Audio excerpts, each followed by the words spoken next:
Hey, welcome to Life After Nursing School. I'm your host, Caroline Dana, aka Nurse Coach Caroline, and I'm here to help you, the new nurse, thrive in your career. As a former nurse recruiter, nurse manager, and now your personal new nurse career coach, I'm obsessed with making sure you don't just survive your first couple of years at the bedside. I want you to absolutely rock them. From the challenges to the triumphs, I'll be right here with you, giving you the real-world advice and support that you need to shine. Whether you're in nursing school getting ready for life after, or you're already out there in nurse life feeling overwhelmed or even questioning your confidence, I've got your back. I'll be sharing tips, tricks, resources, and strategies that are just for you. We'll dive into everything from landing that dream nursing job to slaying imposter syndrome, and most importantly, how to keep that spark alive and stay the vibrant and amazing nurse that you are. So if you're ready to tackle the things nursing school did not cover, like how to build a career, trust yourself, and keep your passion strong, then get comfortable because we are about to dive in and make nurse life the best life.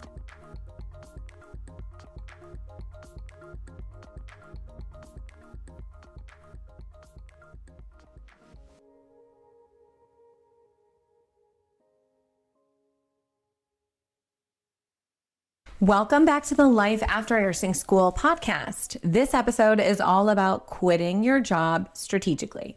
I consider it part 2 to last week's episode, so if you haven't listened to last week's episode yet and you're considering quitting, I would start there. Okay, before we jump into today's topic, if you would just take a moment to stop whatever you're doing, whether you're driving, you're doing laundry, you're walking your dog, please take a moment to submit a rating or review of this show. It would make me honestly so happy. No one tells you when you're podcasting that it can actually sometimes feel like speaking into an abyss and wondering if whoever is out there is finding this show helpful, useful, or even enjoyable. Okay, so please, if you have a moment, please review the show. It would mean a lot to me. All right, thank you. Moving on. Okay, I want to start this episode that is focused on quitting by saying this. Leaving well is just as important as choosing well. Okay, so before we tell our manager, see you never and peace out, we need to first define what we are running toward. We aren't leaving just to escape, but we are leaving to instead level up, to expand, to reach our potential, and to take a step closer to our dream job or dream life. All right, it's imperative that you can answer these questions to help you decide what you're running toward, okay? What type of work pace do I want? Okay, the pace, how fast or slow? What skill do I want to learn next? Do I want higher acuity? Do I want a leadership position? Do I want autonomy? What drained me in my past job and what energized me? What am I naturally good at? I recently reposted on social media a reel from Reese Witherspoon. She was sharing how someone called her and they wanted career advice. Reese asked the woman what her talents were, and the woman struggled to tell her and list any of her talents. Reese told her that she needed to figure out what her talents were because success really comes when we lean into our talents versus just dreams. And I honestly thought this was incredible advice. And to take it a step further, our talents are often things that we're good at. And when we are good at things, we are happy, life is fun, and we feel like we're on cloud 9, which is exactly how we want to feel in our life. I mean, as much as possible, right? So to give you an example of this, while I was an ER nurse, I was shadowing an inpatient nurse director while I was getting my master's. At the time, our recruiter for the hospital was struggling to drum up interest at job fairs and really struggling to connect with candidates. And we as an organization were starting to feel the effects of the nurse vacancy rates at the hospital, right? Like nurses were leaving positions and then the positions were not being filled and we were feeling like we were stretched thin from a staffing perspective.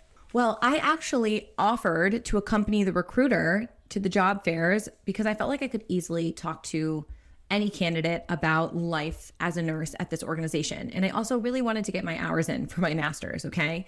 And the inpatient nurse director that I was following said, sure, go, that would be great. So I went and I connected with a lot of applicants and quickly we had interest and a lot of prospects. At the end of my rotation, the nurse director said, Caroline, upper leadership has decided that they would really like it if you would be our hospital recruiter. And I was shocked. But this nurse leader saw something in me that I didn't see. And this was actually the most pivotal moment in my nursing career because I would never have had recruitment experience, and therefore this business probably wouldn't exist. If you are not sure what you are naturally good at, pay attention to patterns. What do your coworkers consistently come to you for? What kinds of questions do they ask? What strengths are highlighted in your performance review? What do patients thank you for over and over again? Those recurring themes are not random. They are clues. Sometimes we overlook our own gifts because we feel like they're easy for us. But the things that feel effortless to you are often the very things that make you valuable to others. The more we know about what we want in a future role and the skill set that we can bring to the table, the more intentional our job search will be. And hopefully the next role will be so very aligned with who we are and our career aspirations. Now, how the heck do we leave our job strategically? My first recommendation is don't quit until you have another job lined up. With that being said, also take time when you're searching for this next position if possible. We want to make sure this is a step in the right direction and not us moving backwards. When people let emotion dictate their career decisions, they often end up in a job as equally unfulfilling or misaligned with who they are and where they want to go. There are a few things we need to know when considering a career pivot.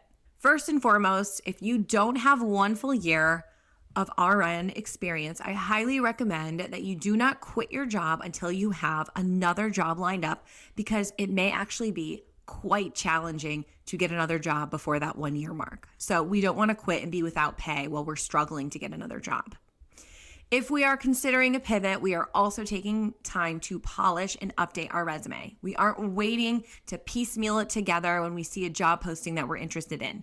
After we have clarity on the roles that we want to apply to, it's important to also line up references. I recommend asking someone in leadership if they would be a reference for you. Now, this doesn't mean you have to tell your manager that you're looking for a new gig.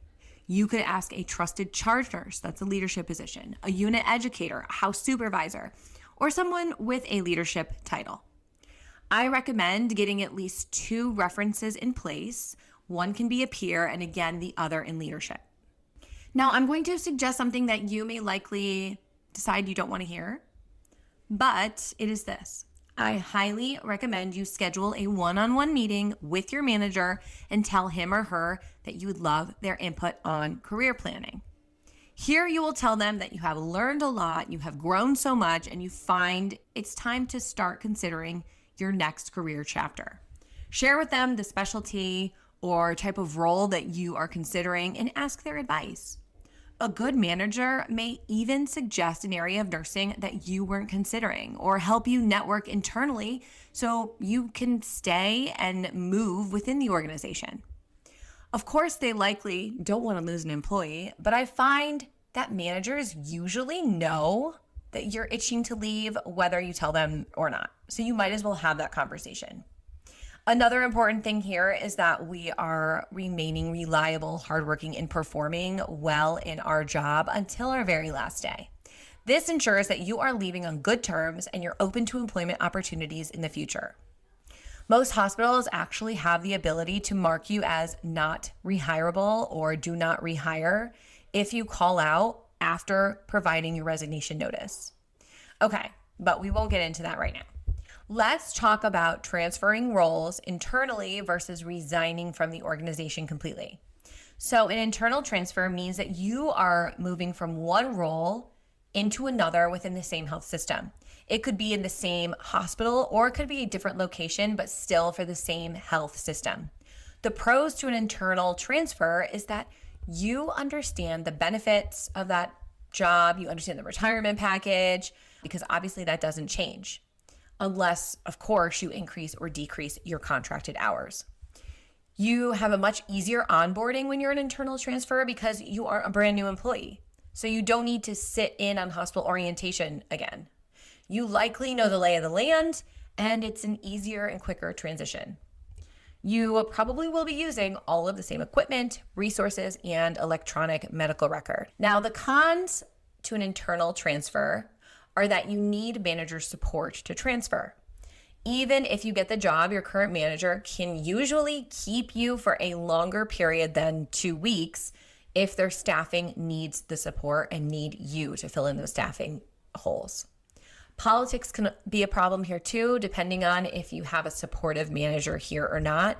You could be subjected to disgruntled manager that you're leaving. Now let's talk about pros and cons of an external move, aka you're resigning from the organization completely and beginning a new position at a completely different health system or company.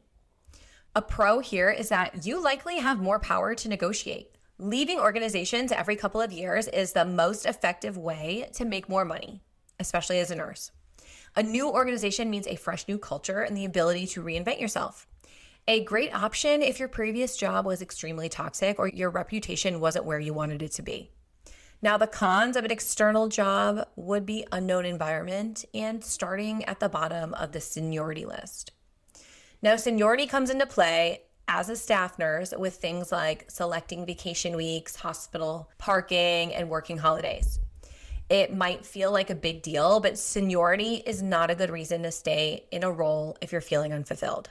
I also want to add seniority basically means if there is a list of staff nurses on a particular unit, the person with the most priority or who has been there the longest typically gets first pick for a few things. Like I had mentioned, what holidays maybe they want to work or what vacation weeks in the summer they want to request off.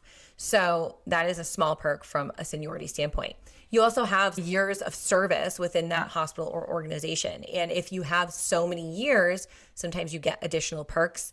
A lot of times it's parking, but I know at one of the hospitals I used to work at, you had to be there for 20 to 30 years to get a hospital parking spot in the garage. So that was a really long time to stay somewhere. And I don't recommend staying somewhere just for a hospital parking spot if you're not feeling fulfilled. I also want to add here, if you're taking a new job and you have something major planned, like, going to your sister's wedding in Idaho in the summer, when you accept the offer, you can explain that to the person offering you the job. You can say, look, I want to just disclose that I will need this week in July off because I'm going to Idaho for my sister's wedding. Okay. And they will likely approve this. And that way you don't have to worry. You're not going to have to work your sister's wedding. Okay. Now, new environments can be overwhelming, but don't let that hold you back. I left a small community hospital that was magnet recognized many times, and I left it after close to a decade of working there, and I went to a large level 1 trauma center that was not magnet recognized at the time, and everyone told me good luck and that I would be eaten alive and that it's just not the same, right? There was a lot of fear mongering at the small community hospital about what it's like to work at a large institution or what would happen if we were bought out by a larger institution. And honestly, it may be a little hesitant, but I actually ended up having a great experience at this large level 1 trauma center. First of all, I got a huge pay bump, and this large hospital offered many different learning opportunities for managers. So I was actually able to take a course on recruiting, interviewing, evaluating candidates that, of course, has helped sharpen my skill set for my future business, which is obviously what I'm doing now. Now, the grass is not always greener, and usually you find yourself in a new environment with a new set of problems. However, it often is whatever you make of it. You can choose to focus on the negative or you can choose to focus on the good. All right, so this next part is critical. We need to test before we jump, okay? We need to make sure it's the right move before we accept our next offer. So before you resign, before you dramatically pivot, before you tell everyone you're leaving, we need to gather information. First, start with yourself. Grab a journal, open your notes app on your phone, and create a checklist for your ideal work environment. Ask yourself things like, do I want fast-paced or slower pace? How much autonomy do I want? Is there a specific patient population I feel drawn to? What skills am I excited to learn? What do I dislike most about my current job? Is there a patient population or condition I would prefer not to work with if I can help it? Is there a shift I absolutely do not want to work? We are essentially creating a wish list, and it's what we want and also what we don't want. Once you have clarity on that, then we move into research. Start networking. Talk to nurses in the specialty that you're curious about. Ask them to grab coffee. Pick their brain. The great thing about nurses is that we're pretty much brutally honest, okay? So ask them things like, what does an average shift actually look like? What do they love about their job? What drains them? What surprised them about their role? If your hospital allows floating, or your shift or your unit often has nurses float to other units, be willing to volunteer. Exposure to different environments, even if it's not one you're particularly interested in, can spark interests that you didn't even know you had. The goal is to remove fantasy from the equation. The more accurately we understand a unit or specialty, the more realistic our expectations will be. And then once you have done your homework, it's time to apply. And here is a big tip. If you receive an offer you are seriously considering, ask to shadow the unit before accepting. Most hospitals will allow this once you have some experience, okay? Most new grad positions will not allow shadowing. Shadowing lets you see how the team interacts, how leadership shows up, what the workflow feels like. Ask the nurse that you're shadowing what the good and the bad are here in this workplace. Always shadow before accepting if you can. This removes the blind leap fear. It turns a risky jump into an informed decision. And here's a good rule of thumb. Once you land your next job, check your organization's policy. Most hospitals require anywhere from 2 to 4 weeks notice, but every place is different. Do not assume and look it up so you leave the right way. If you cannot give the recommended amount, you actually can also be marked as not hireable in the future. I also recommend resigning in person with your manager or at the very least over the phone. I know sending an email feels easier. I know it can feel awkward to say this in person, but having that conversation directly is professional. It allows you to end things on a strong note, even if the relationship has been rocky. And you might be thinking, I am never coming back here anyway. But let me just gently say this, never say never. Healthcare is a small world. You do not know when you might run into that manager again. You do not know if you will cross paths in another hospital, another leadership role, or even a completely different setting. It's imperative that you protect your reputation. Leave professionally, leave respectfully, and leave in a way that keeps doors open. Future you will be grateful that you did. Before we wrap up this conversation, I would be doing you a disservice if I did not talk about the bad reasons people stay in jobs, because I hear these all the time. Okay, let's start with PTO. I hear, I can't leave. I have accrued so much PTO, right? Time off.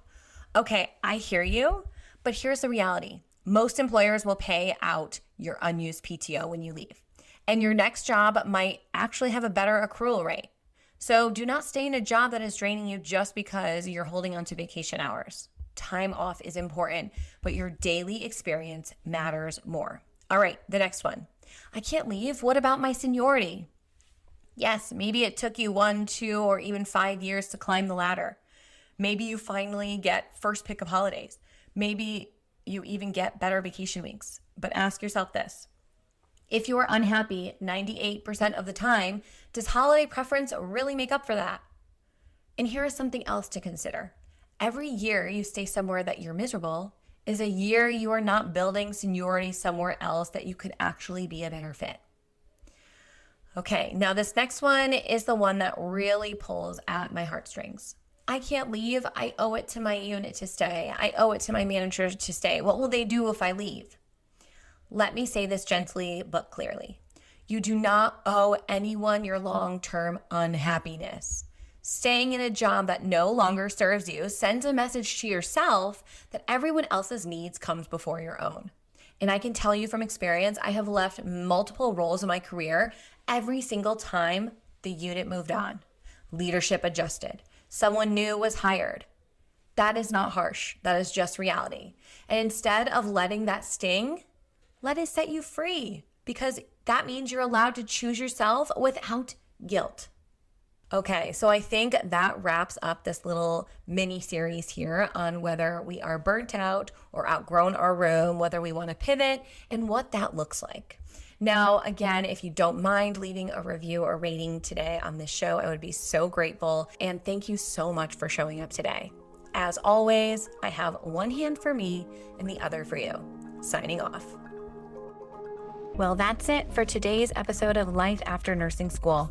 I hope you feel more confident and ready to tackle the challenges that come with starting your nursing career.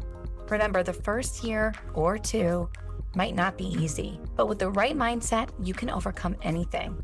If you found value in today's episode, I'd love for you to hit that subscribe button so you never miss a future episode. Also, please consider leaving a review on your favorite podcast platform. It helps so much in reaching other new nurses like you. Thanks for listening, and remember, you've got this. Take care and see you next time.